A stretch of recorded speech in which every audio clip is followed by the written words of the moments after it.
Altın Keş Abduri Halida Sırayil Roman Hadiya 6 1974-yili ahd yozda chegara shahri O'ljida sarsonliq turmushning 4-yilini kutib oldim. Quruq bog'larda o'rik, olma chechaklari o'ppida ichilib ketgan kunlarning birida Marsiyaning adresi orqali menga qaratib yozilgan bir parcha xat kelib qoldi. Xatning ostiga ilgari o'zim ishlagan maktabning adresi yozilgan edi. Maktabdagi yaqin o'tgan xizmatdoshlarimdan birarsi menga xat yozibdi. Lekin xatga o'z ismini yozishdan ehtiyot qilibdi deb o'yladim. Xatni Marsiyaning uyidan chiqib, yo'lda ketib etib o'qidim. U maktab tarafdan tekshirish va muzokara qilish orqali masalalarimni xalq ichidagi ziddiyatga tava deb qarab, nomimni va xizmatimni asliga keltirganligi, xizmat o'rnimga qaytib berib, ishlashimni qarshi olganligi to'g'risidagi uqtirish ekan. Xatni o'qib bo'lib, garang bo'lib qolgandek turib qoldim. Kalamda hech bir inkos yo'q edi.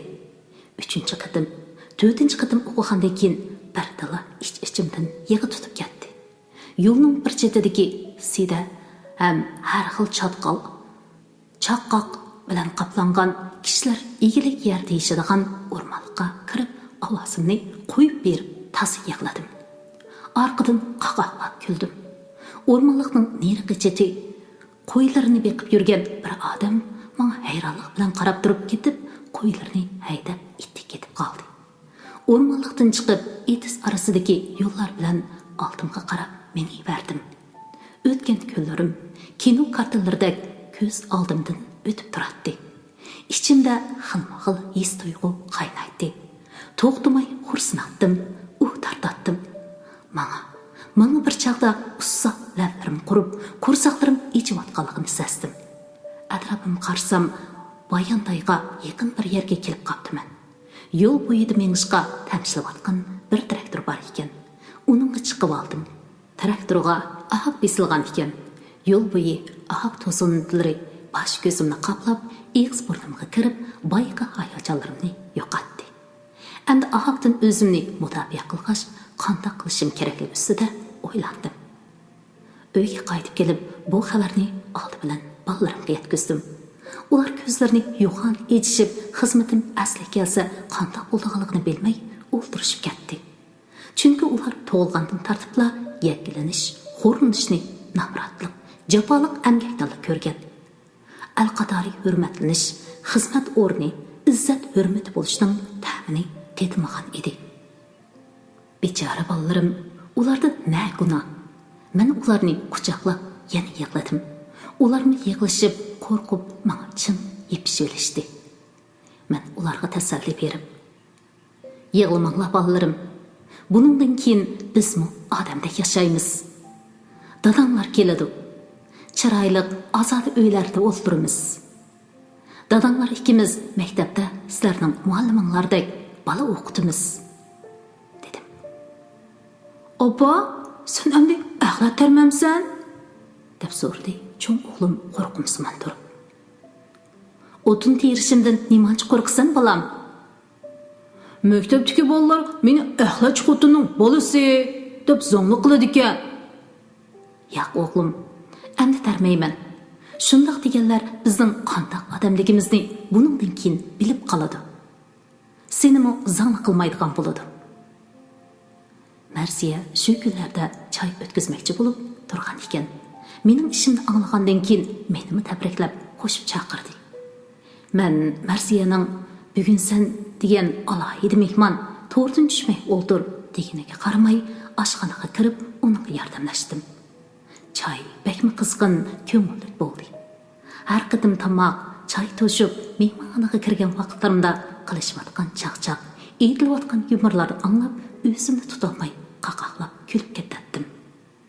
Biroq birdamdan keyin ikki qovuzim qattiq og'rib ketdi. Oshxonada o'ltirib, ikki qovuzimni to'xtamay o'g'lab, aran tasdi asliga keldim. Men bunda qaqoqlab kulib boqmag'li uzun yillar bo'lib ketgan edi. Aslida men kulolmaydigan bo'lib qolgan ekanman. Shuningdan keyin xeyli yillargacha kulishdan qo'rqib, ikki qovuzimni qo'lim bilan tutib olib yurdim. Мен hozirmi pat-patla haybatlik bir binoning oldida kimlarnidir saqlab o'tirib tushayman. To'laroq yo'g'on bir yuk mashinasini saqlayman. Uningga yo'lqan ko'rpa yuk taqlarimni, chandonlarimni, yana boshqa nurg'un ushshaq tushak narsamni besib, bo'lishim ustiga o'zim chiqishim kerak. Boshqalar yuk taqlarini allabrum mashinaga joylashtirib bo'ldi. Faqat menla qoldim. deb ümidsizlik ichida shunchalik tipirlaymanki, tushimning oxiri chiqmaydi. Ammo bir necha kungacha g'ashlikdan qutula olmayman. Saqlash ichida andisha, umid, yana andisha ichida o'tgan osh kunlar xuddi butkul hayotimning simvolidek bilinadi. Xizmatimning asli kelganligi to'g'risidagi uqtirishni topshirib olgandan keyin bir necha oyni daraxtli cho'ng bir quroda bir binoning oldida yana shundoq saqlash bilan o'tkazgan edim. Boshliqlar mangu yig'in ichida aldirash bo'ladi. Sandiqda uzun turib vaqt o'tib ketgan kiyimlarni dasmollab, yamalgan oyoqlarni maylab, parqirtib kiygan siyriq chiroydan kulgi o'shgan bir to'p odam bino oldida bozor to'g'risidek dugdib o'ltiradi. Binoga kirib chiqayotganlarga qarab yolg'ondan hech yotdi. Birer jip yoki pikap kelib qolgudek bo'lsa, gurrida atrofga ulishyapti. Amonli qo'ldug'ichilar kelib bizni haydaydi. Pikapdan tushgan boshliqning qapoqlari turilib ketadi. Shundoq saqlab yurib, oxiri mas'ulning xizmatini qo'lchoq yetkib oldim. Biroq mening arqibim chora ko'rgan chog'dagi qora materiallar bilan to'shib ketgan ekan. Bu haqiqiy asli keltirish hisoblanmaydi ekan. O'zim janubga berib, o'zim ishlagan maktablarga qora materiallarni ko'ydirgizib, yangidan baho so'zi yozdirib kelishim kerak ekan. Shu chaqdala bu yerda xizmatga o'rilisha oladiganman. Bu gapni anglagan chig'imda o'zimdan buyon kutgan kunlarimga erishga oz qolganda chet yapmayla qoldim.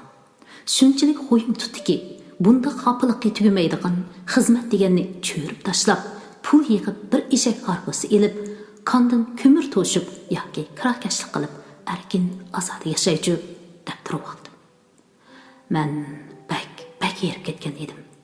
O'zimni tashlab, hech qanday xizmatni, pul tepishni o'ylamay bir uyquga ketsam, nihoyatda uzoq uxlaydigandek qilatdim.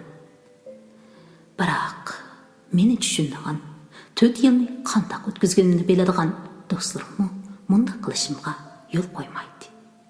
Kundan kunga cho'ng bo'layotgan bolalarimning umidli ko'zlariga qaraganimda voz kechishga haqqim yo'qligini o'zim bilardim. Shuncha ko'p sababdan sirt intayin muhim bir sabab bor edi. Men munbarni yaxshi ko'ratdim. Munbarni bakmi sevgan edim. Munbardan ayrilgandan buyon men faqat mas'uliyatning turtkisidla yashayotdim. Yuragimda lavildab yenib turadigan o't allaqachon o'chgan. Ko'nglim qora bulut qaplagan osmonga o'xshaydi. Nazarimda bunday hayotning hech qanday ahamiyati yo'q edi.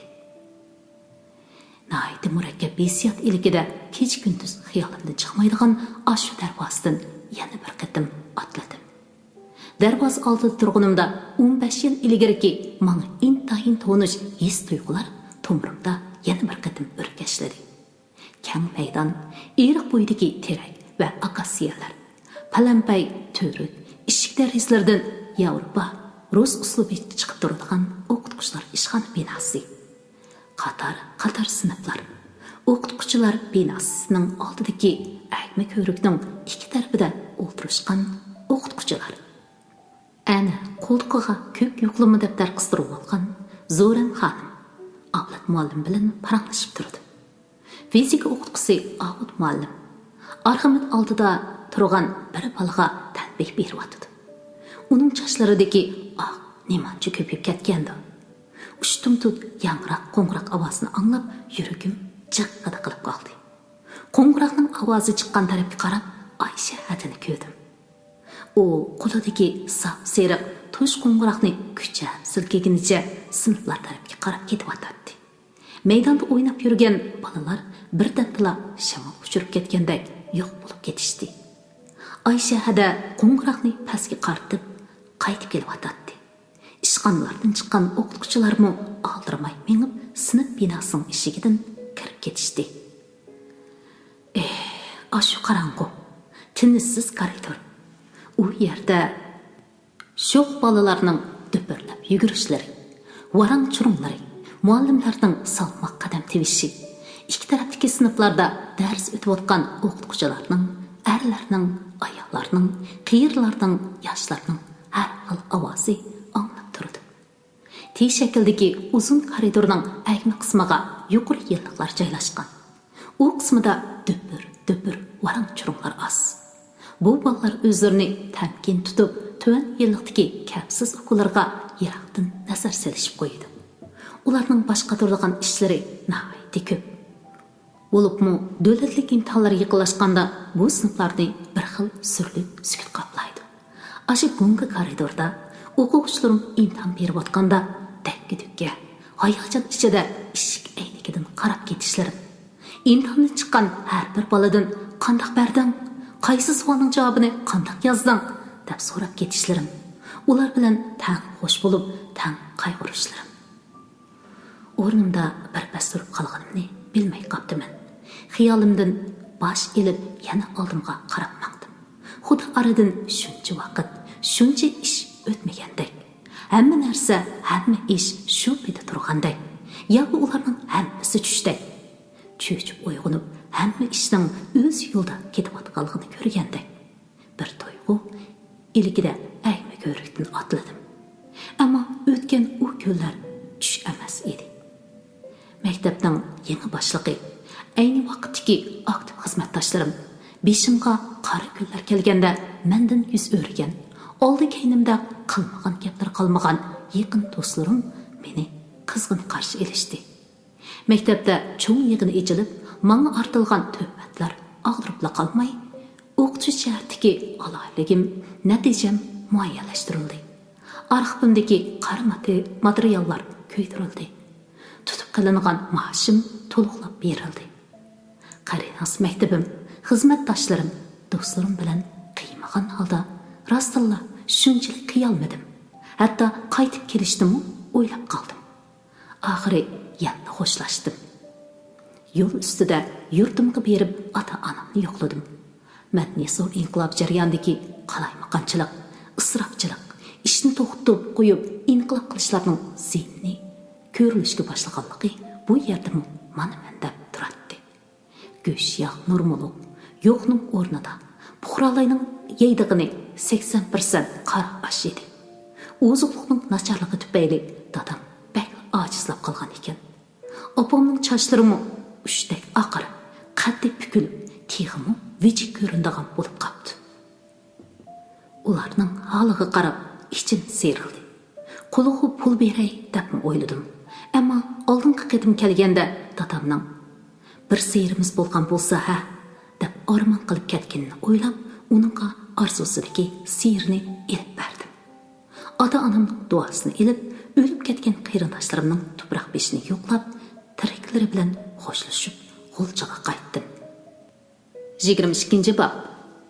Mas'ud ikimiz shahardan 90 kilometr yiroqlikdagi yangidan kengaytib qurilgan Kanroy rayon maktabiga taqsim qilindi.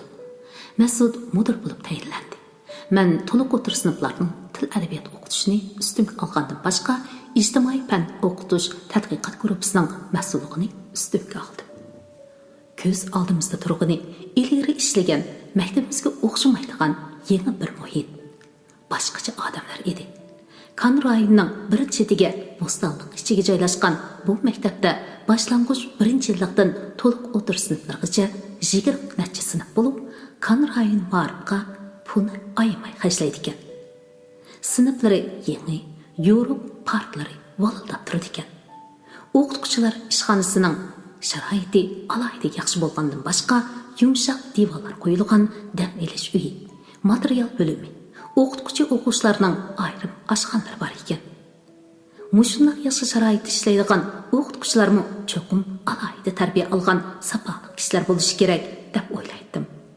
O'qituvchilar qo'rosidagi yangi cho'ng uyga ko'chib chiqib, qizimning ayrim uyda tura oladigan bo'lgandan baxo'sh bo'ldim. Ikki o'g'limning uyimi ozod edi. elektr chiroqlari bilan yurib to'lib turgan uylar bolalarning dars takrorlashi, topshiriq ishlashiga bak qulay edi. Oshxonamizning turbasini assaqla sharqirab suv tushadi. Ilgari yiroqdan suv tushib jahondarchilik qilgan bizdek odamlar uchun bu zo'r yengillik hisoblanadi. Bu uyga ko'chib kelgan dastlabki vaqtlarda bolalarim sal o'zilshamay, nimadandir ehtiyot qilgandek bo'lib turib yurishdi. Kichik o'g'lim mendan: "Opa, bu rost bizning uyimizmi?" deb so'raydi. "Shunda bizning uyimiz. Saqam?" deb javob bersam, darholla: "Endi bizni haydaytamdi?" deb so'raydi. Uning savollaridan o'pkam o'rilib javob berolmay kuchab, beshimni chayqashga majbur bo'lardim. Xuddi men kulanmas bo'lib qolgandek, ularning ruhidimi nurg'un normalsizliklar bor edi. Men bu normalsizliklarning asta tangishilib asliga kelish uchun bir mazgil bolalarimning o'ziga bo'lgan ishonchini oshirishga, ruhini ko'tarishga tirishdim. Ham xeyli kuch sarf qilishga majbur bo'ldim. Bu jarayonda men bolalarning go'dak vaqtlarida uchragan kamsitish, vahima va uning umrbo'yi ta'sir ko'rsatganligiga, uni to'liq yo'qotishning baktasligi, hatto mumkin emasligiga tan bermay turolmadim. O'rinish bo'lib, rasmiy ishga tushgandan keyin bir mazgil dars o'tishga tayyorlik qilg'ach, ijtimoiy fan o'qituvchilarining ahvoli bilan tanishdim. Kuzatishimcha, bu maktabda yosh o'qituvchilar mutlaq ko'p sonni egallaydi. Ularning ko'p qismi yaqinqi yillarda tuzuk o'qimayla maktab bitkizib o'qituvchi bo'lib qolganlar bo'lib, ma'rifning nimaligi, o'quvchilarning nimaga ehtiyojli ekanligi haqida o'ylaydiganlar oz edi. Ular kun o'tkazish, maoshni to'liq elib jon beqish uchunla o'rindiqni saqlab o'tirishadi. O'quvchilar bilan muomala qilish ular uchun azobli bir ishqa, siyliqqa aylanib qolgan edi. Qiziq yeri, bu azoda rohat ishxonalar ko'p vaqtda jangi jadal so'rniga aylanib ketadi. Yosh ayol o'qituvchilar orasida darsni tashlab sinfdan qiynab chiqish, o'quvchilar ustidan shikoyat qilish odat edi. Ba'zilari gap anglamagan bolalarni ishxonaga akirib olib, tillab, silkib, dushkanlashga boshlaydi. O'quvchilarni ulardan tab tortib o'ldirmay tang turadi. O'qituvchi o'quvchilar orasidagi har xil surkilishga ba'zi ota-onalarmi aralashadi. Ota-onalarning oldida bo'lsin, o'qituvchilar o'zaro bo'lsin, har vaqt o'quvchi ayblanadi. Mundaq jadallarni kuzatib o'ldirib, ayblash, tushirish ichida yashaydigan ashu bolalardan asrab qoladim. Ularning g'ururi nobud qilingan, o'zini mangu yaramas deb qarab, jamiyat bilan qarshilashadigan odamlardan bo'lib qilishidan vahim. Yetim. Har bir bola nazarimda parvishga muhtoj noti edi. Uning uchida intayin nozik, yumran bixi bor edi. Ashu bixiga zarar yetsa, nota nobud bo'ladi yoki tuz o'salmaydi. Bir arada odamning g'ururimi dal shunday narsa. Uningga chekilg'ilib bo'lmaydi. Agar uningga ziyon yetkazilsa, oqibatini tasavvur qilish tas albatta. Ashu o'qituvchilar mushni bilmam deganmadim. O'ylamam deganmadim. Nima uchun ularning ko'nglida bolalarga kuyinish, bolalar uchun o'ylanish yo'qdi? Amaliyotda bu o'qituvchilarning o'zlari ashu kapsiz o'quvchilardan ko'p farqlanib ketmaydi. Ishxonadagi varang-churum, quruq gapning dastidan dars tayyorlash emas, topshiriq tashkilotga bo'lmaydi. Xizmatga, yig'inlarga, darsga kechikish bular uchun odatdagi ish hisoblanadi. O'qituvchilarning intizom qarshi mushundoq bo'lgan yerda ularning o'quvchilarining qandaqdir?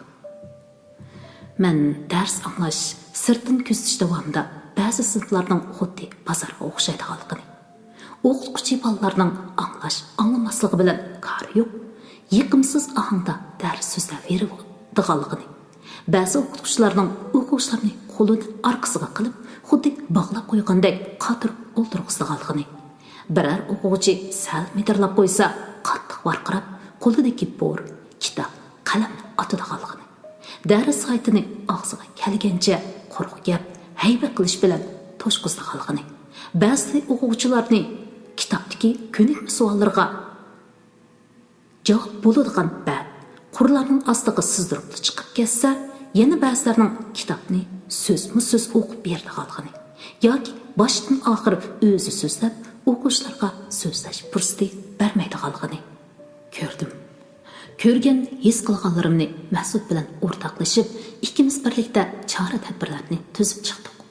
Men ijtimoiy fan o'qituvchilarini kasbiy o'rganishga tashkillab, nachar o'quvchi yo'q, faqat nachar o'qituvchi bor.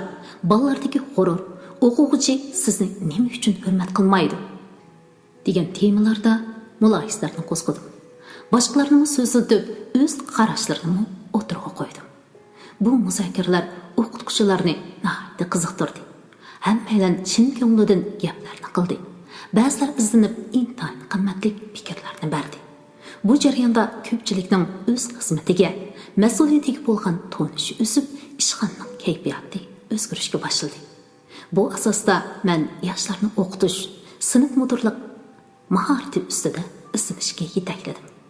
Ayrim o'qituvchilarning darsini anglab, ojizligiga qarata fikr talablarimni o'tirib qo'yib, dars o'qish metodini yaxshilashiga yordam qildim.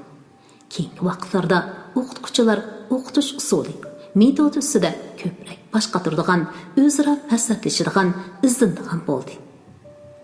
23-bob. Mas'ud meni boshdan oxir ta'til ishlab, o'z alohligimni joriy qildirishga ilhomlantirdi. Ikkimiz maktabda o'z ishlarimiz bilan bir-birimizdan aldirash yuratdik. Uyda tamoq etib etibmi, tamoq yeb etibmi, televizor ko'rib etibmi, maktabning ishlari haqida so'zlashyapti. Cho'nglari o'tir maktab sinfida, kichigi boshlang'ich sinfida o'qitgan bolalarimizmi bu gaplarga qo'shilib qoladi. Ularning bolalarning nuqtasidan qilgan gaplari biz uchun ilhom bo'ladi. Bolalarimiz bizning qattiq talab bilan tarbiyalashimiz, kuyinishimiz orqasida adabli, tirishchan bo'lib yetilayotadi. O'tgan kunlarning qora kulangalari ularning yumron vujudida asta-asta yiroqlashayotganda qiladi. Munbarga qaytib kelganligim, o'z alohligim, tajribalarim orqali texnik ko'p yosh o'qituvchiga yordam berish fursatiga erishganligimdan xushal edim. Xuddi yosh vaqtlarimdagidek ishlab harmaydim. Ancha-muncha shaharga kirib qolsam, do'stlarim bilan tonish bilishlarim. "Hadiya, sen boshqadan yashirib, chiroyli, ruhliq bo'lib ketibsan. Mudirning do'ltini ko'ryapsan, ha?" deyishadi. Men ularga rahmat aytib kulib qo'yatdim. Ammo ular mening ilgirkidan natjasi jaboliq ishlaydiganligimni nadim bilsin. Men to'liq o'tirish sinflarga haftasiga 30 soatga yaqin adabiyot o'tgandan boshqa to'liqsiz 1-yillikdagi bir sinfning sinf mudiri bu sinfdagi 40 o'quvchining g'amini yeb, qancha kechani uyqusiz o'tkazganimni bir o'zim bilaman. Elimni esimda. Men bu sinfning qo'limga ilib, tunji qatim sinfga kirib ketib-atsam, qo'rqinchli ovozda varqirishganicha qo'g'lashib chiqib ketayotgan ikki o'quvchining biri meni usib yiqitib o'tgan edi. Elim yaxshi bir qo'lim bilan tomni tirib olg'ashqa qattiq yiqilmadim. Ammo qo'lim xeyli vaqtlargacha og'rib qiynalib yurdim. Men yerga tushib, chechilib ketgan yo'qlama, kitob daftarlarimni terib olib sinfga kirdim. Munbarda xeyligacha qarab tursammi, menga hech kim diqqat qilmadi. Ba'zi o'quvchilar partiyalar orasida qo'g'lashib, po'mildaqlashib yuradi. Ba'zilari unlik ovozda oqshimi ko'rgan kinolarni so'zlashib, harakatlarni to'g'rishadi. Az bir qismlar menga "Yuchun yangi muallimga sen nerdan paydo bo'lding?" degandek ajablanish ichida qarab o'tirishadi. Men o'ynayotgan bolalarga kulimsirab qarab, ovozimni sal ko'tarib, "Saboqdoshlar, o'yininglarni tanaffusda davomlashtiringlar. Hozir biz tanishib olaylik. Qanday?" dedim. O'ynayotganlar o'rinlaridan turib qoldi. Ba'zilari joyiga kelib o'tirdi. Bir necha sekunddan keyin sinf ichi asosan tinchidi. "Men sizlarning sinf mudiringlar ham adabiyot o'qituvchinglar. Ismim Hadiya. Hadiya muallim desanglarmi, Hadiya opa desanglarmi bo'ladi. Amdi ammanglar navbat bilan o'zinglarni tanishtirib o'tinglar. Bo'lamdi?" deb o'ng taraf birinchi ratda o'tirgan qizga qaradim. U tamtirab o'rnidan turib atrofiga bir qarab etib, "Mening ismim Nadira. Nadira olim" dedi. "Rahmat qizim. Ha, sizchi?" Uning yendagi o'g'il bola o'rnidan turib ittiklab, "Mening ismim Fayzulla" deb o'ldirib oldi. "Nimandoq oldirangu sen balam? Aldirmay, jang so'zlamamsan. Familiyangchi?" dedim. Balalar paraqlab kulib ketishdi. U qizarg'inicha yana o'rnidan turib, "Ömer, Fayzulla Ömer" dedi. Barikallah, biz hammamiz tik turib, dana ochiq so'zlashni o'rganib olaylik. Biz ravon nutqimiz orqali boshqalarga tunji yaxshi ta'sirini qoldira olamiz, dedi. "Mening ismim Hajar Qurbon. Mening ismim Saliba Ubul. Mening ismim Dilbar Samad." Men ularning har birini "Aprin, barakallah, dadilliqingga, qizim, ovozing nima degan yiqimliq, kelgusi doktor bo'lsang bo'lguday. Qara, men ba'zi olimda qizirib ketganingni" deganda gaplar bilan ilhomlantirib, ba'zilar bilan chiqishib qo'yatdim. Mundaq chaqlarda bolalar qaqaqlab kulib ketadi va o'z alayliklarini ifodalashga tirishadi. Bundaq bo'lganda men ularni asli tutib olatdim. Bolalar o'zini tonishtirib, bulay deganda koridorda paloq buluq ovozlar anglanib, eshik tip ochildi-da, boyiqi ikki o'g'il o'quvchi kirib keldi. Eshikdan kiribla o'zlarining o'rindiqlariga atmoqchi bo'lishiga ularni to'sib oldi. "To'xtanglar bolalarim, biz tonishib olaylik. Men sizlarning yangi sinf bo'linglar. Ismim Hadiya. Ikkinglar o'zinglarni tonishtiringlar." Ikki bola bu gapni ta'ni deb tushunib, tanqid anglashga tayyorlanib, tirnoqlarini tatalashga, oyoqlarining uchi bilan yerni sizishga boshladi.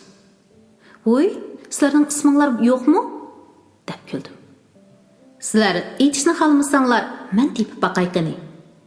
Sen Ilhom Saydulla, shundaqmi?" "Shundaq muallim." "Undaqda sen Adil Nuraxun." Adil Nuraxun men bir qarab qo'yib, beshini tuvan silib, oyog'ining uchi bilan yerni kuchab jijilishga boshladi. U boyiqi o'sigak Botirning o'zi edi. Uning qo'rqindan o'zigacha mijozi ifodalab turardi. U o'zining Adil Nuraxun yoki emasligini qattiq o'ylamayotgan alpasda, "Shunda, muallim" dedi. "O'ltiringlar. Buningdan keyin dars vaqtida sirtqa o'ynag'inglar kelsa, menda ruxsat elinglar. Bo'lamdi?" Bolalar yana paraqlab kulishdi. Shundan tortib men darsxona inson haqida gap qilib boqmadim. Birli qitimni hisobga olmaganda bararsini ayblab boqmadim. Dars vaqtida o'quvchilarim erkin o'ltirardi, ammo mening har bir ig'iz so'zimni berilib anglaydi. U latin yoziq asosidagi Uyg'ur yoki yoziq qo'llanayotgan yillar bo'lib, darsliklar yangi yoziqchi edi. Ammo til adabiyot darsiga oid foydalanish materiallari va kitoblar Uyg'ur koni yozig'ida bo'lganlikdan koni yoziqni egallab olish zarur edi. Men o'quvchilarimga darsga qo'shimcha qilib koni yoziq o'rgatdim. Uyimdan bolalarga oid koni yoziqdagi kitoblarni akilib, yana bir qism kitobni setib olib, sinfda kichik qiroatxona qurdim. Oila sharoiti bor berilgan bolalarni gez jurnallarga mushtir bo'lishga yetakladim. Kichik qiroatxonani rasmiy ichib atgan kuni, "Saboqdoshlar, bir oy ichida minutiga 100 dan 120 so'z o'qiy oladigan, yoza oladigan, o'qiganni tushunib, ma'nosini so'zlab bera oladigan holatga yetalamsizlar. Bir oydan keyin sinfda kitob o'qish musobaqasi o'tkazamiz. Kim tez o'qiy olsa, o'qigan tekstning ma'nosini to'liq so'zlab bera olsa, mukofotlanadi", dedim. Adabiyot darsi oraliqlarida, darsdan tushgan vaqtlarda bolalarning qo'llaridan kitob tushirmay o'qiyotganini ko'rib, suyungunimdan ko'zlarimga yosh keladi. Fursat tepib, ularni to'xtamay ilhomlantirib turardim. Natijada ularning ko'p qismi men talab qilgan saviyaga yetdi. Men va'damda turib, ularning har birini birdan chiroyli xotira, birdan qalam bilan mukofotladim. Bolalardagi yuksalishni asos qilgan holda metodimni o'zgartib, yetakchilikni kuchaytirib maqdim. Men har qatim biror darsni o'tishdan burun o'quvchilarimga tekstga yoki tekst avtoriga munosabatli asarlarni deb o'qib, yetakchi savollarga tayyorlik qilib kelishni o'rnashtirdim. Dars vaqtida dars tekstini o'qilib bo'lgandan keyin o'quvchilar o'z tayyorligiga asosan o'zlarini so'zlaydi. Oxirida men so'zlaydim. Xulosani o'rtaq chiqaratdim. Bu jarayonda xato so'zlab qo'yganlarni ilhomlantiratdim. Tushunish iqtidori tuvanlarga ayrim savol qo'yatdim. Demak, 1 soatlik darsdan hamma bola o'ziga tutishliq naf alg'ashqa bolalar darsiga qiziqib qoladida dars intizomi ham o'zish nisbati o'zligidan yaxshilanib ketadi. O'quvchining o'rganish natijasi va axloq fasiliyatining qanday bo'lishida oila nihoyatda muhim rol o'ynaydi. Mas'uliyatchan o'qituvchi o'quvchilarning oila ahvoli va jamiyatdagi ifodasi qatorliqlardan xabardor bo'lib turishi kerak. Sinfimda Raisa ismli chiroyliqqina, ammo sal hayosiz, og'zi yomonroq bir qiz bor edi. U maktabda yeshig' ancha munosib bo'lmagan kiyimlarni kiyib yurardi. Sirtlarda chala bula girim qilib olgan holatda uchirtib qolatdim. Bir qatim uning xeli kechda do'kondan aroq tamoq ilayotganligini, do'kondan aroqkashlarning uningga g'ayri ko'zda qarshiyotganligini ko'rib qoldim.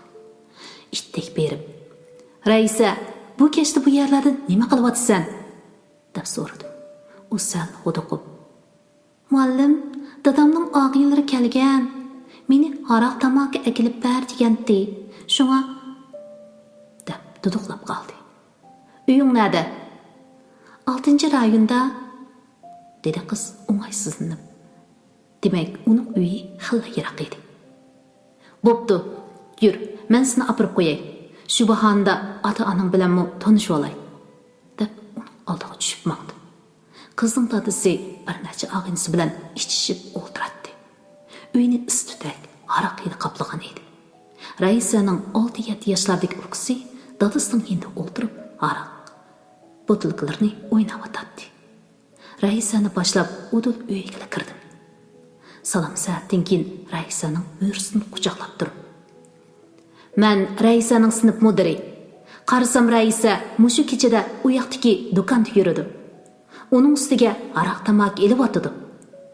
Sizlarmi bilasizlar, u atrofda salpisayoq odamlar ko'p. Uningdan ansirab, uningga hamroh bo'lib keldim", dedim. Masla. "Oy, muallim, sat bo'ldi.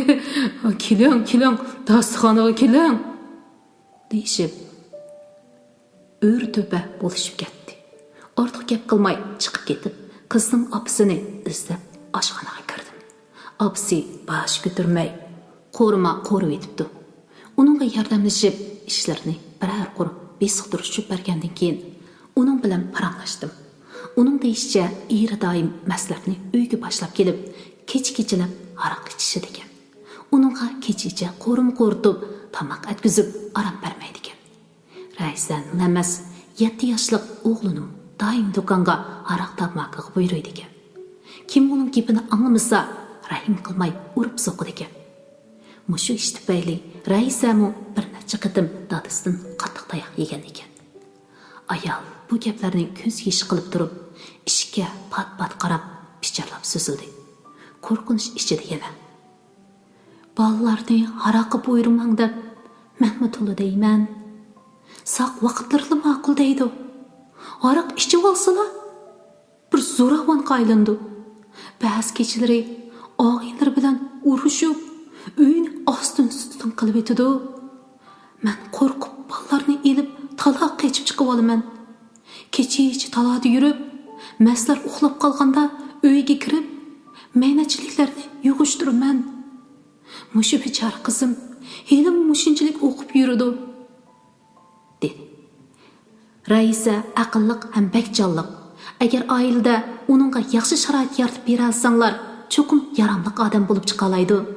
Ammo ish mushu peti ketaversa, bir nima demakdas. Bir bolaning qanday odam bo'lishida oila tarbiyasi bak muhim. Hozircha siz bo'lsingizmi, bizga moslashib bering. U texnik kichik, cho'ng bo'lishga oldirab ketmasin. Biror qiyinchilikqa yo'liqsangiz, meni istang. Biz munosabatli taraflar bilan aloqalashib, yo'lshingizni to'g'ri yo'lga silishdan amalni qilaylik, dedim. Ayol xursand bo'lib, ko'z yoshlarini to'kinicha qoldi. Mehmonxona uydan maslarning ola tog'il naqshlari anglab turadi. Raisa yonidagi kichik uyda ustaldagi topshiriq daftarga beshini qo'yib uxlab qolgan edi. Keyingi bir mazgil ichida shanba yakshanba kunlari uni uyimga elib ketadigan bo'ldi. Qizim ikkisi yosh jihatda ko'p farqlanmaydi. Ular ikkisi birga uy ishlarini qiladi, birga kitob o'qiydi, qizlarning yurish turishi, axloq fazilatga doir pandi nasihatlarini anglaydi. Raisaning dadasini qutultirishga ko'p harakat qilgan bo'lsam-mu, qo'limdan kelmadi. Uzoq o'tmay u cho'ng bir teloga chetilib qilib, qo'lga ilinib ketdi. Lekin Raisani qo'g'dab qoldi. Hayotining halqiliq paytida u nimaning yaxshi, nimaning yomonligini, odam qilishning yo'lini bilib oldi. O'zini qo'g'dashni o'rgandi. Raisa hozir o'zi o'qigan, biz ishlagan maktabda muavin mudir bo'lib ishlayotdi. U ilgari meni pat-pat yo'qlab turardi. Maktab xizmati o'qitish metodi to'g'risida maslahat oladi. Keyin biz pensiyaga chiqib, Urumchiga ko'chib keldik. Orliqimiz yiroq bo'lib qoldi. Lekin hayit bayram kunlarida atdiganda uning ovozi anglamay qolmayman. Uning yangroq, xushxuy ovozi menga har qachon xushallik ato qiladi. Menda unutilg'usiz ta'sir qoldirgan yana bir o'quvchim bor. U heliqi meni so'qib yiqitib atgan Odil Nurag'un. U to'liqsiz birinchi yillikning 2-mavsumida to'liq o'tirini bitkizganga qadar sinf boshliq bo'lib o'qidi.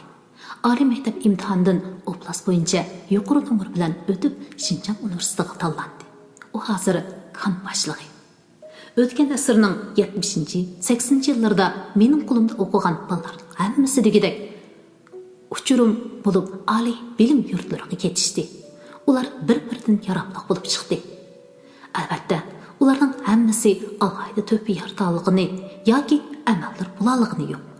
Ularning ko'p qismi durust, vijdonli odamlardan bo'lib yetilib, jamiyat va oilada o'z burchlarini ado qilmoqda. Men ulardan faxrlanaman. Faqatla muallim, sizga aytadigan bir gapim bor edi, deb menga talmirib turgan bir jup ko'z bor. Men bu bir jup ko'zni unutay olmayman. U mening qalbimdagi mangulik, nadomatlik aslima ham ogohlantirish. Bu ko'zlar bir o'quvchimning ko'zi edi. Qandaqdir bir harorat bilan kuyayotgandek tinmay ushqunlarni chashirdatdi. O'tkirligi bilan kishini hayron qoldiradi. Sana qordek oq, samimiy qalbi bilan, umid bilan boqadi. U mehr-muhabbatga, tushunishga tashna ko'zlar edi. Men uning inchga ro'yi o'zgarishlarga, yagona xiyolparast bo'lganligiga, davomli uyimning oldida paydo bo'lib qilishlariga, g'alati gap so'zlariga, boshqa bolalarning uni yaklash, masxaralariga to'liq diqqat qila olmadim. O chaqlarda menimi diqqatimni bo'lib turgan ishlar ko'p edi. Agar shu chaqlarda men uni yaklash, masxarlardan qutultirgan bo'lsam, uningga ko'proq ko'ngil bo'lgan bo'lsam, boshqa bolalarnimi uningga ko'ngil bo'lishga, mehribonlik ko'rsatishga yetaklagan bo'lsam, bir qatim uyimga kelib, "Muallim, sizga aytadigan bir gapim bor edi" degan chig'ida muhim mehmonlar tufayli uni umidsiz qoldirmagan bo'lsam, balkim ish u darajaga bormagan bo'ladi. Biz hammamiz cho'chib uyg'onganda allaqachon kechikkan edik. U intayin ichinishli o'limi bilan bizga, bo'lib menga unutilg'isiz bir dars o'tdi. Men shu chaqlarda o'zimning layoqatli o'qituvchi ekanligimdan gumonlanib qolgan edim. O'qituvchilik hayotimning oxirgi yillarida men ashu qiz haqida ko'p o'yladim. Munosabatlik materiallarni tepib izlandim va o'zimning bizning ma'rifimizning achallik ojizligini deb chiqdim. Men umr hayot bolalarimni yuqori nomerga erishtirish, oliy maktablarga o'tkazish uchun jon tikdim. Ammo ularning ruhiy dunyosiga, psixik sog'lomligiga, vijdoniga, odamiy his-tuyg'ularining yetilishiga sal qaradim. Ularning yuqori nomerga, ustunlikka, pulga, hashamatga, esil uy, esil kiyimlarga cho'qinishini, boshqalarning ojizligi, chorasizligi, o'rnining tuvalligi, nafratligini masxara qilishlarini normal ahvol deb bildim. Balkim ko'plagan o'quvchim hayot davomida o'zlarida nimaning kamligini talay qitim his qilgandi. Mendan bizdan og'ringandi. Bir ikki o'quvchining natija ortishi, yuqori o'rin martaba, shuarsimon dag'dug'liq gaplar vaqti kelsa bir tiyinga arzimasligi mumkin. Qimmatligi hissdoshlikqa, yaxshilikqa, tushunishga to'lgan samimiy qalb. Men bolalarimda shunday qalbni yetildiradigan bo'lsam, ashu parcha yuz bermagan bo'ladi. Men helim o'zimga men qanday o'qituvchi degan savolni qo'yaman. Mangan yo'lim qilgan ishlarimni vijdon tarasiga silib o'lsam, tarasning bir tarafida turkum xo'shal chiroy, yana bir tarafida ashu qiz o'quvchimning umidsiz ko'zlari besib turgandek tuyuladi. Ba'zi mas'ul bilan o'tirib o'tgan kunlarimiz haqida, bugungi ma'rifdagi yangiliklar haqida paranglashib qolamiz. Men uningga o'ylarimni aytsam, u birdan turib ketib, "Bu o'ylaganlaringmi to'g'ri, lekin bu yolg'iz sening mas'uliyating emas. Biz davr cheklimizdan xalqib ketolmadik. Bizning bilishimiz, bizga qo'yilgan talab shunchalik edi. Lekin biz bu ishga butun kuchimizni sarf qildik. Halol, samimiy niyat bilan ishladik. Meningcha, mushunchalik qilishmi oson emas. Avu o'quvchi qizning u xil taqdirga uchrashidagi sabab texnik murakkab bo'lishi mumkin. Sen ziyoda sezgurlik qilib ketma. Hayot shundoq. Uning xilma-xil badali bo'ladi." dedi. Mas'ulning deganlariga qoyil bo'lmagandek bo'lsam-mu, bu dunyoning mukammal emasligiga, insonning hech qachon mukammal bo'lmaydiganligiga, faqat mukammallikka yiqilisha oladiganligiga, ba'zi mukammal deb qaralgan odam va ishlarning mukammallikdan to'liq yiroq ekanligiga tan berdim. Bu o'ylar meni tinchlantirdi. Balkim bu qiyinlikdagi chorasizlikning inkosidir yoki pishib yetilish degan shundoq bo'ladigandir. Xiyollarga agishib, esimga buningdan bir necha yil ilgari bir o'quvchimdan topshirib olgan xat keldi. O'z vaqtlarida cho'nqur tafakkur, o'tkir qalami bilan do'stlari orasida to'nilgan bu o'smir hozir dangliq bir yozuvchi. U xatida o'zining cho'ng bir mukofotga erishganligini yozib, "Muallim, mukofot olgan oqshimi men sizni menga adabiyotning sehri kuchini, ota-onalarimizning go'zalligi, boyligi va ma'nodorligini tunji bo'lib shu qadar cho'nqur to'nutgan ustozimni esladim. Shundaqla sizni bu utuqimdan xabardor qilishga ham tunji bo'lib sizga rahmat aytishga oldirdim. Rahmat muallim, men sizga uchrab qolmagan bo'lsam, balkim bu umrimda adabiyot bilan hech qanday munosabati bo'lmagan bo'lardim. Men ta'laylik ekanman. Maktablarimizda sizga o'xshash adabiyot o'qituvchilari ko'proq bo'lgan bo'lsa, naqadar yaxshi bo'lgan bo'lardi, ha?" deb yozgan edi. O'quvchim bu qisqagina xati bilan menga o'qituvchilikning eng olishon sharafini ato qilganligini balkim his qilib ketmagan bo'lishi mumkin. Men u xatni nihoyatda qimmat deb o'yim sifatida e'tiborlab saqlab kelyapman. Kerem 6 18-bob. Tushdan keyin hujramdagi ustol oldida jimjit o'tirdim. Oldimdagi tarixiy Rashidinning uchuq batlari ustida qo'yib yupurmoqlar orasidan sirg'ib o'tgan tankisimon kun nuri tavrilib turardi. Xallar tarixining zarur boblarini bir necha qatim o'qib chiqqandan keyin tarixiy Rashidining nazarimdagi qimmati texim oshgandek bo'ldi. Xallar tarixidagi odam va bayonlar uningga konkretlashib, yechilib boradi. Ikki kitob bir-birini to'liqlaydi. Ulardan ayni davrdagi xon avlodlarining umumiy ahvolini bilib olg'ili bo'ladi.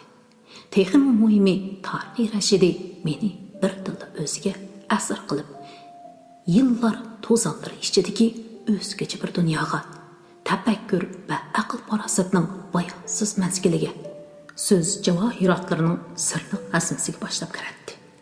Men xuddi sim g'origa kirib qolgan Ali Babadek u yerdagi boyliqdan, saltanatdan, insonning jamiki ulug' faslati va zaifligining mujassimi bo'lgan kechmishlardan. Hech kimning beshida uzoq turmagan qon, yuqi toshlar, layli yaqutun ko'z qo'yilgan shoyi to'llar, tegida zahar qilib qolgan oltin qadamlardan.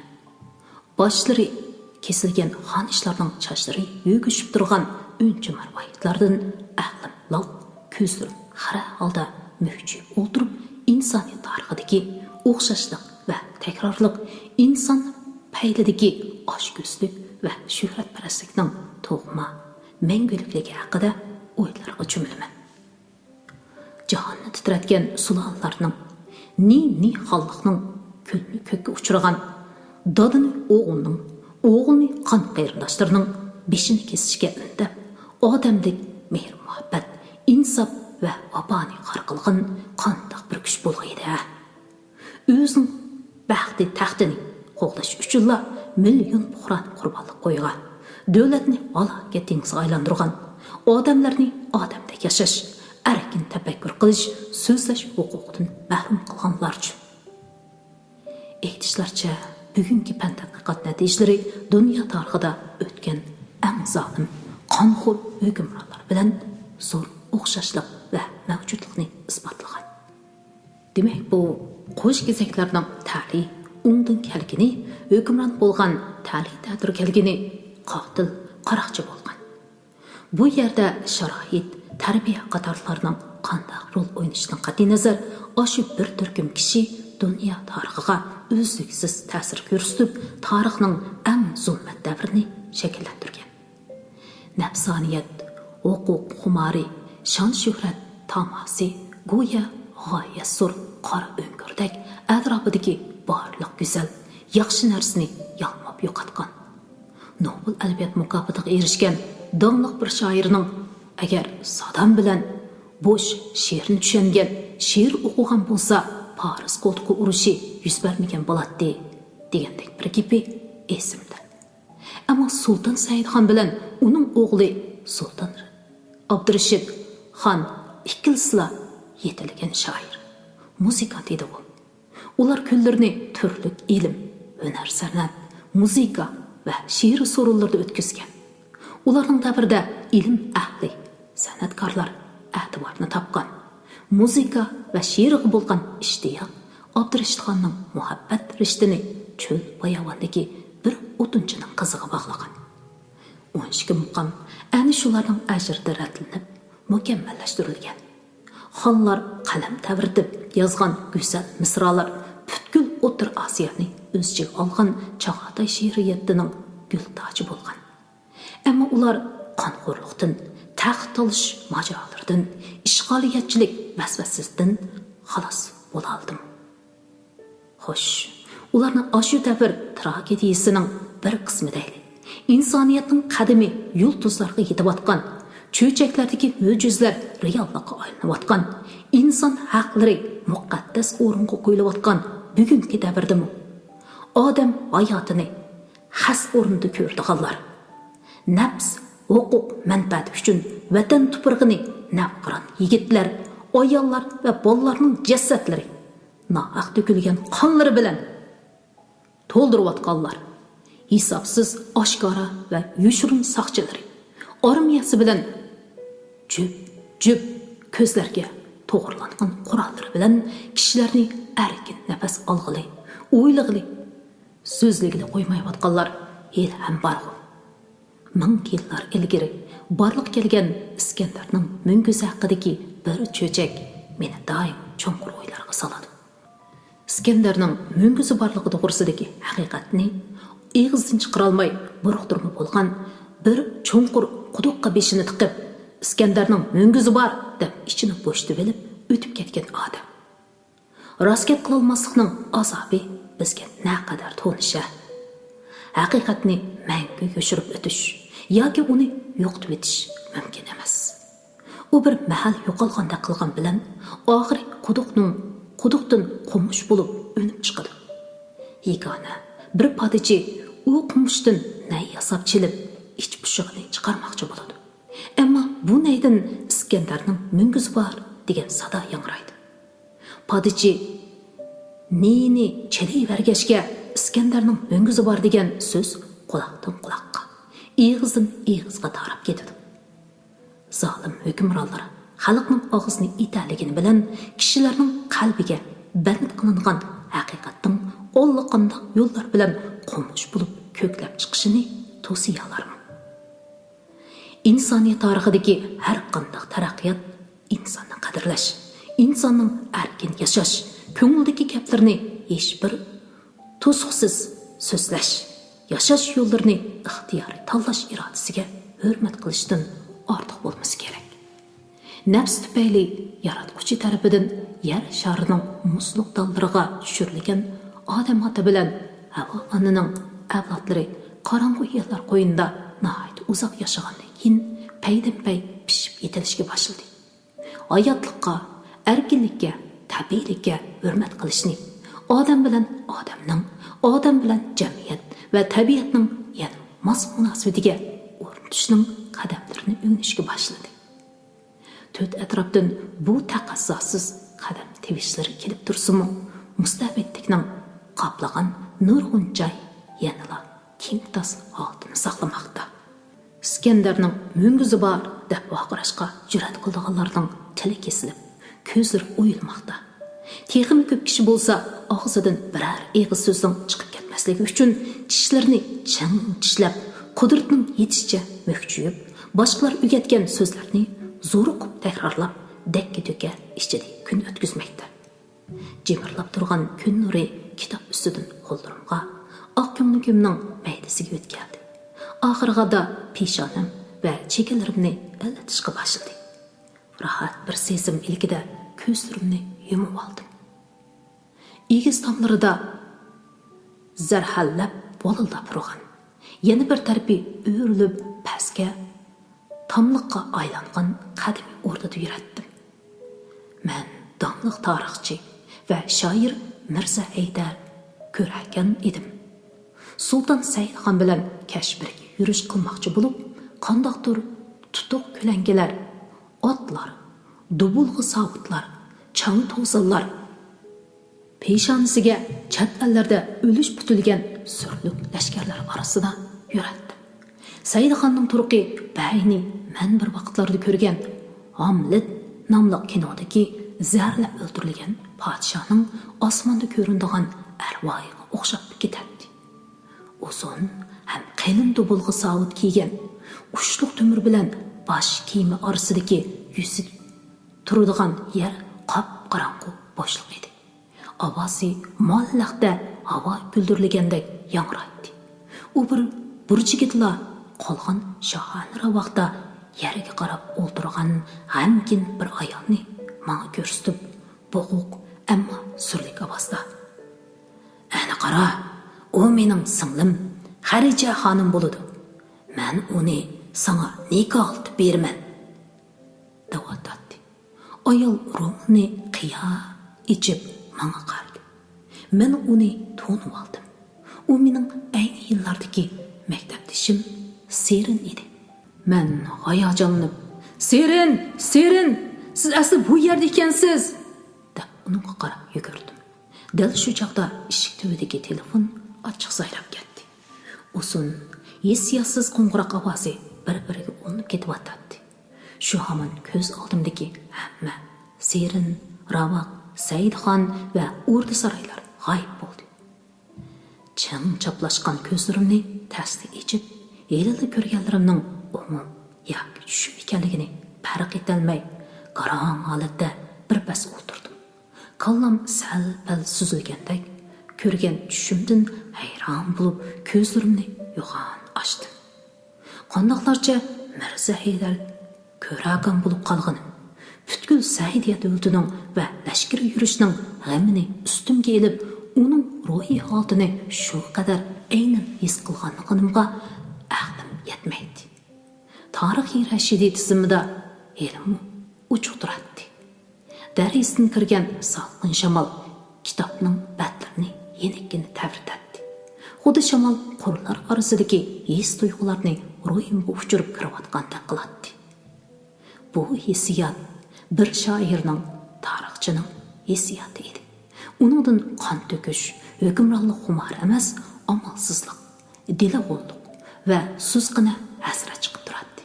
Uning eng oxirida boshqa shahzodalarning orqasidan ketmay, tinch, go'zal, she'riy tuyg'uga, boy Kashmirga berishni tanlashimi o'zi o'zgartishga qodir bo'lolmagan reallikdan, tugamas qonliq urushlardan o'zini qochirish uchun edi. Meni texim hayron qoldirgani yiroq o'tmishdagi rivoyatdek ishlar ichidan Seyrinning chiqib kelishi edi. Uning ma'yus chiroyi, qarashlari, xuddi vidolashayotgandek ko'zlari, lablaridan mo'ldir so'qqan majnun taldek turqidan "Sizlar meni qutqiza olaytinglarmi? Bu qo'linglardan keladimi?" deb mu'nayotgandek turadi. U balkim hayotning oxirgi soatlarida ana shunday his tuyg'ulardan bo'lgan, ana shunday umidsizlangan, eng oxirgi qatim dunyoga, maktabiga, ichida do'stlar uxlayotgan darislarga ana shunday nazarda boqqan bo'lishi mumkin. Suv ombiri atrofidagi daraxtlikda, qattiq yomg'irda yiqilib qopib mangan bo'lishi, balkim hayotlikqa, oqsiga tortishgan bo'lishi mumkin. İç-içimden etlib chiqqan piyg'on bo'g'zimga qisilib qoldi. Kayfiyatimni tangshish uchun bir pas jimjit o'tirdim. Doktor birodarlar meni doim ogohlantirib turadi. Hayajonlanishga, qayg'urmaslikqa, ortiqcha xo'shal bo'lmaslikqa. Ammo men hech qanday qilib parvosiz bo'lib olmaydim. Bu dunyo go'zalligi, xo'shalligi, baxtsizligi, tashvishlarisiz dunyo bo'lolmaydi. Hayot ana shularsiz o'z ma'nosini topolmaydi. Bu dunyoda qayg'urmay, hasratlanmay, hayajonlanmay yashash mumkinmi? 19-bob. Telefon yana bir qadim ansiz jiringlab ketdi. Endi olmay amal yo'qdek qiladi. Biroq telefondan anglayotgan cho'ng yoshli bir ayolning o'duqish ichida ovozi meni bir dil sagarlashtirdi. O'zlari Kerimjon bo'lamdilar, ukam. Avut muallimning kesilib ig'irlashib qolgan. Kerimjonga bir gapim bor edi deb sizga tortishib, yo'llariga qarab yotdi. Kechgacha bir kelib ketgan bo'lsizlar. Ayolning ovozi esimlashga o'zgargandila, gapning kim ustida bo'lib atqanligi esimga keldi. Peshonamdagi suv tomchilarini surtgach, darhol yo'qlik chiqadiganligimni aytdim va oxirgi avtobus bilan o'qituvchimning yurtiga chat bir noyaga yurib ketdim. Ayolning umidsiz ovozi quloq to'nimdan ketmay, meni hasratlik asimlarga g'arq qildi. Avtobus darasidan qarab o'tirmanu, ko'zlarim hech narsani ko'rmaydi.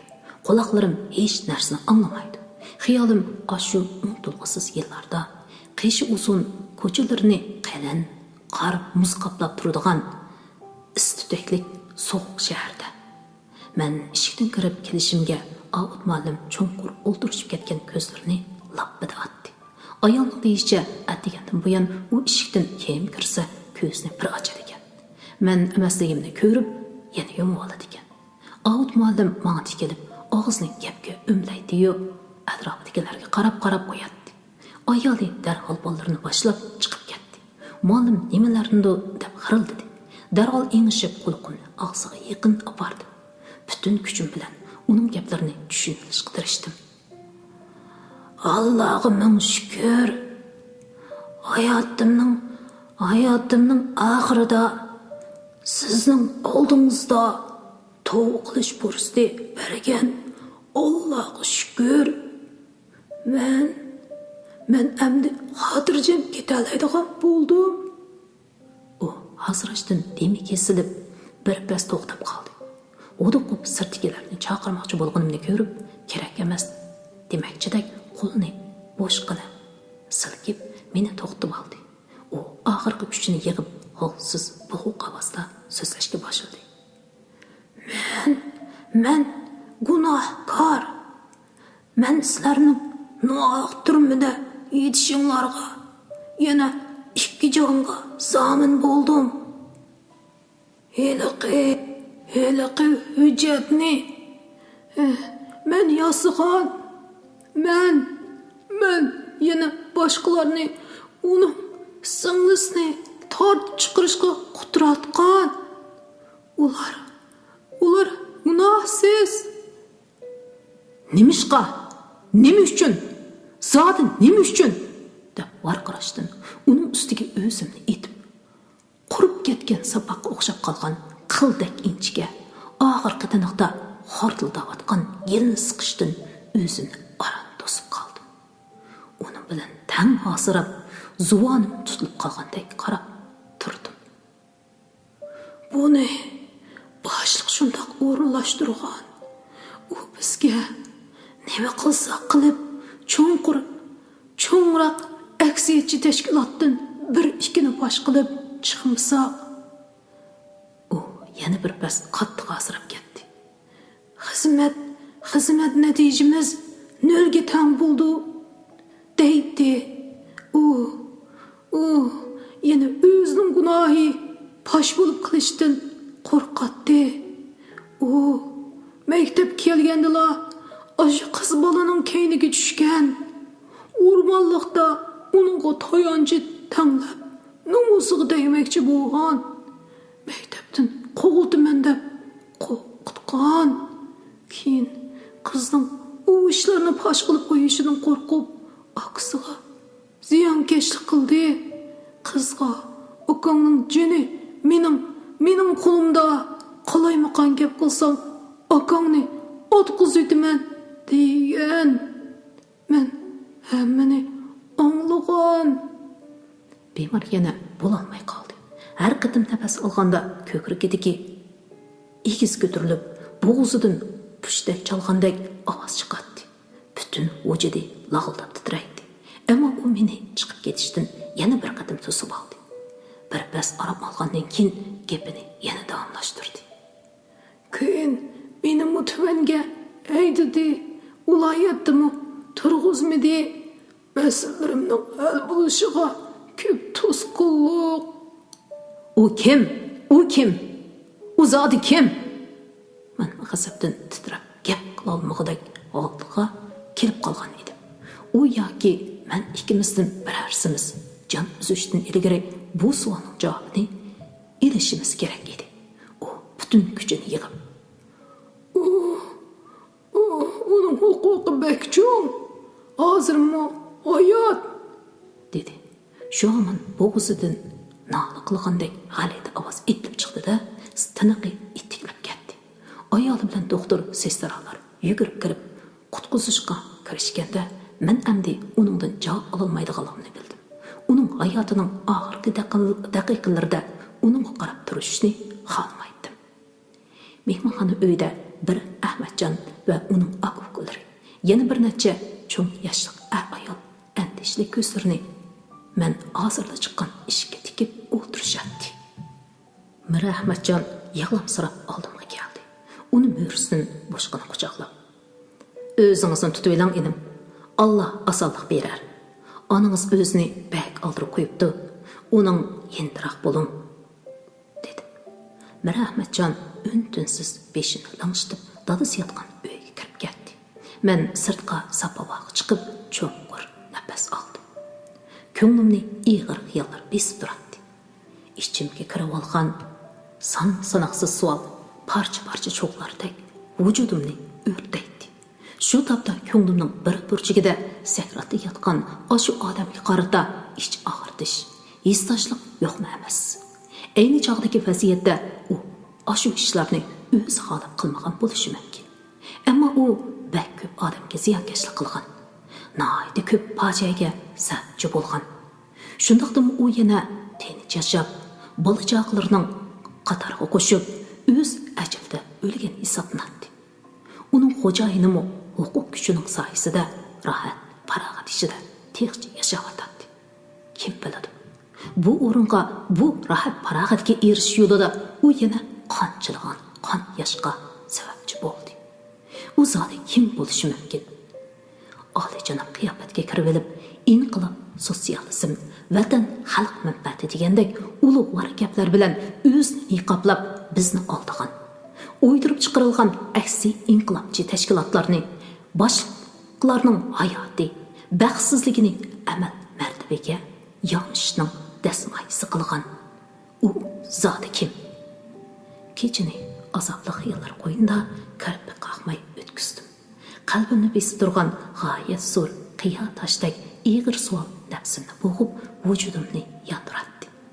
Qo'lida oz to'liq huquqi bor vijikkina rasil bir ablahning o'zining arzimas amal mansibi uchun mushunchavala nohaqchilik, baxtsizlik, fojialarga to'lgan, uzunga so'zilgan talay odamga chetilgan bir tragediyani yasab chiqqaniga va hayotining oxirigacha uning qilchilik so'rqini tortmaganiga hayron edim.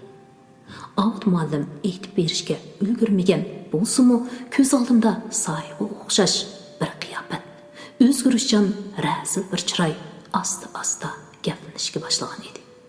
Men ayni yillarda ko'p qitim uning dokladlarini anglagan, uni hurmat qilgan, gaplariga ishongan, keyin xiyolimdan chiqarib o'tgan bo'lsam-mu, turmadan chiqqandan keyin yana u va uning bola-chaqalariga oid gap so'zlarni ancha-muncha anglab turgan edi. Demak, u va uningga o'xshash odamlar ming bir amal chora bilan texim yuqori amal martabaga, shon shuhratga, rohat farog'atga intiladi. Uning uchun hammani qurbon qiladi. Zaman ularga intilgan narsasini beradi. Uning badaliga ulardan yana boshqa narsalarni oladi. Ular davrning erkalari edi. Ular o'zlarining baxt farog'ati yo'lida qurbon bo'lgan bizdeklarni o'ylabmi qo'ymaydi. Serinning, uning aksining, xelining, to'kanning haqqini, ularning ota-onasining, sonsiz ota-onalarining orzu armonlarini o'ylabmi qo'ymaydi. Atiyillik choydan keyin Abdusamatga telefon qilish oldida Ibrohimni o'ylab birpas sukutga tushdim. Ikkimiz har qatim ko'rishganda u ayni yillardagi ashu o'ydirib chiqarilgan hujjat ishini tilga olmay qolmaydi. Uning aytishicha, turmadan chiqqandan keyin bu ishni aniqlash uchun Himitni izlab bir necha qatim uning yurtiga beribdi. Ammo uni topolmabdi. Uning ota-onasi bilan bir tuqqanlari ayni yillarda Oltay taraflariga ko'chib ketgan ekan. Yurtida uning aniq adresini biladigan bir odam yo'q ekan. Texi bir necha yilning oldida u Oltayga bormoqchi bo'lib yurgan ekan. O'ylamagan yerdan ushtumdid ig'ir kasal giriftor bo'ldi va armon ichida u dunyodan ayrildi. Qo'rqinchoq ablah bo'lsa, bu sirni toki hayotning oxirgi soatlarigacha saqladi. Ular ikkisi bir nahiyada, bir ko'chada degidek yashaydi. Turmadan chiqibla dehqon bo'lib ketgan, keyin tijoratga kirishib, Abdusamat boy, Abdusamat hojim deb atilib yurtida hammaga to'nilgan. Yashangan chaqlarda tijoratni o'g'illarga tashlab berib, ibodat bilan tinch yashayotgan Abdusamat Obid muallim to'g'risidagi ishlarni anglab dastlabda cho'chib hangdan qoldi. G'azablanib og'zini buzib tiladi.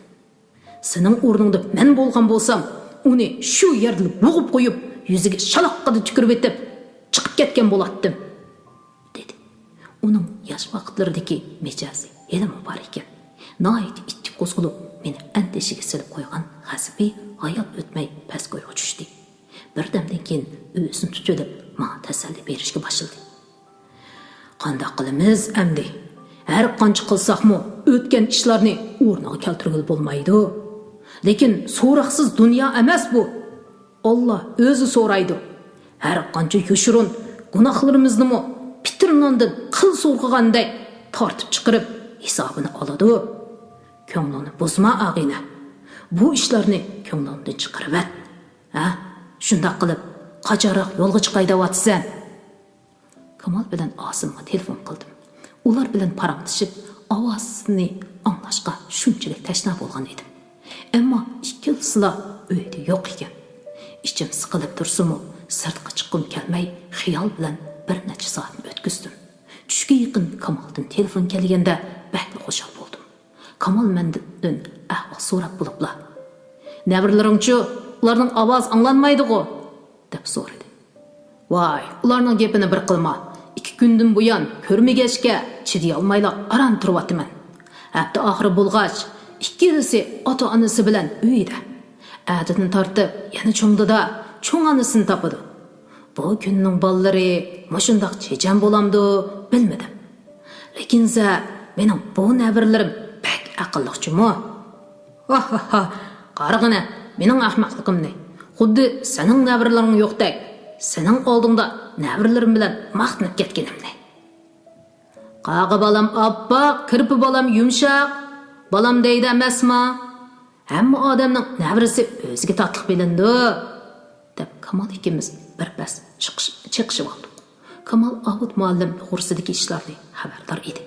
Uningga tunugun beshimdan kechirgan ishlarni Avut muallimning hayotining oxirgi minutlarida aytganlarini so'zlab berdi.